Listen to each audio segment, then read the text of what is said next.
ನಾವು ಮನುಷ್ಯರಾಗಿರೋಕ್ಕೆ ಪ್ರಯತ್ನ ಪಡೋಣ. ಯಾರು ಇನ್ನೊಬ್ಬರು ನಾವು ಪರ್ಫೆಕ್ಟಾಗಿರಬೇಕು ಅಂತ ಅವ್ರು ಅಂದ್ಕೊಳ್ತಾರೆ. ಅವ್ರು ಅಂದ್ಕೊಳೋ ಥರ ಪರ್ಫೆಕ್ಟಾಗಿ ನಾವು ಇರೋಕ್ಕೆ ಹೋದರೆ ನಮಗೆ ತಲೆ ಕೆಟ್ಟೋಗುತ್ತೆ. ಸೊ ಮನುಷ್ಯರು ಯಾರೂ ಪರ್ಫೆಕ್ಟ್ ಅಲ್ಲ.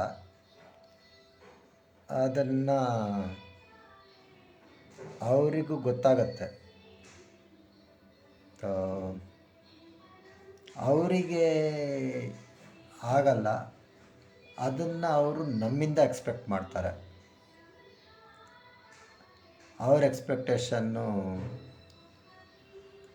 ಒಳ್ಳೆಯದಾದರೆ ಮಾಡ್ಬೋದು, ಒಟ್ಟಿಗೆ ಸೇರಿಕೊಂಡು ಕೆಲಸ ಮಾಡ್ಬೋದು.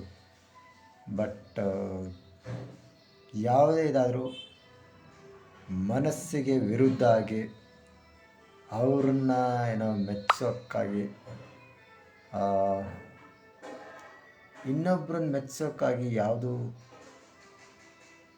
ಕೆಲಸಗಳನ್ನು ಇಷ್ಟ ಇಲ್ಲ ಅಂದರೂ ಮಾಡ್ತಾ ಇರಬೇಡಿ. ಮನಸ್ಸಿನ ಮೇಲೆ ಅದು ಪ್ರಭಾವ ಬೀರ್ತಾ ಇರುತ್ತೆ. ಇಷ್ಟ ಇಲ್ಲ ಅಂದರೆ ಇಷ್ಟ ಇಲ್ಲ ಅನ್ನಿ ಅಷ್ಟೇ. ಸೊ ಪರ್ಫೆಕ್ಟು ಎಲ್ಲ ಇನ್ನೊಬ್ಬರಿಂದನೇ ಪರ್ಫೆಕ್ಷನ್ನ ಎಕ್ಸ್ಪೆಕ್ಟ್ ಮಾಡ್ತಾರೆ.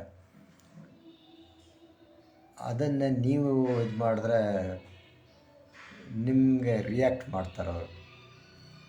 ಸೊ ಅಲ್ಲೇ ತಿಳ್ಕೊಬೇಕು ನೀವು, ಮನುಷ್ಯರು ಯಾರು ಪರ್ಫೆಕ್ಟ್ ಇಲ್ಲ, ನಿರಂತರ ಪ್ರಯತ್ನ ಮಾಡ್ತಾ ಇರಬೇಕು ಅಂತ. ಯಾರು ಪರ್ಫೆಕ್ಟು ಕೂದಲು ಕಪ್ಪಾಗಿರಬೇಕು, ಶೇವ್ ಆಗಿರಬೇಕು, ಡ್ರೆಸ್ಸು ಇನ್ಶರ್ಟ್ ಮಾಡ್ಕೊಂಡಿರಬೇಕು, ಸ್ಟ್ರೈಟಾಗಿ ಕೂತ್ಕೊಂಡಿರಬೇಕು, ಎಲ್ಲದು ಇದರಲ್ಲಿ ನಾವು ಗೊಂಬೆಗಳಲ್ವಲ್ಲ, ಭಾವನೆಗಳು ಇದೆಯಲ್ಲ ನಮಗೆ. ಇನ್ನೊಬ್ಬರು ನಮ್ಮ ಭಾವನೆಗಳಿಗೆ ಬೆಲೆ ಕೊಡಲಿಲ್ಲ ಅಂದ್ರೂ ನಾವು ಪರ್ಫೆಕ್ಟು ಇಲ್ಲ ಅಂತ ನಾವು ಅಕ್ಸೆಪ್ಟ್ ಮಾಡ್ಕೊಂಡ್ರೆ ಸಾಕು. ಇನ್ನೊಬ್ರಿಗೆ ಪರ್ಫೆಕ್ಟ್, ಅವ್ರು ಏನು ಪರ್ಫೆಕ್ಟ್ ಅಂದ್ಕೊಂಡಿದ್ದಾರೋ ಆ ಥರ ನಾವು ಅಡ್ಜಸ್ಟ್ ಆಗೋಕ್ಕೆ ಹೋದರೆ ಆಮೇಲೆ ನಾವು ಎಲ್ಲಿದ್ದೀವಿ ಅಂತ ಹುಡುಕ್ಬೇಕಾಗತ್ತೆ.